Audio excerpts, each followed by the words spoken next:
Donc ensuite, on passe des courroies.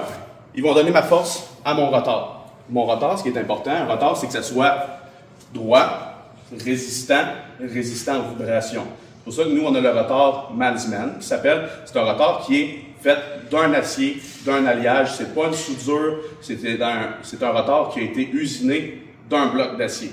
Donc, il n'y a pas de joint, il n'y a pas de place où est-ce qu'il peut avoir une faiblesse. C'est vraiment d'un bloc. Ensuite de ça, mon rotor, lui, il a besoin d'avoir des roulements à l'intérieur pour être capable de faire son mouvement rotatif avec les marteaux.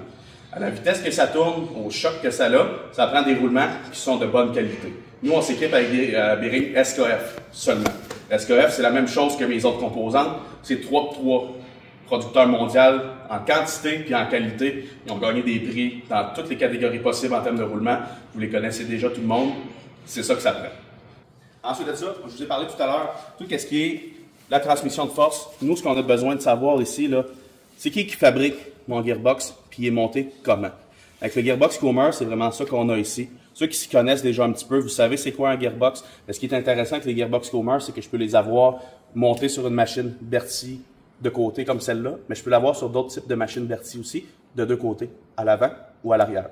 Fait qu'on a une machine de bonne qualité, on a un gearbox de première qualité, puis on a des options.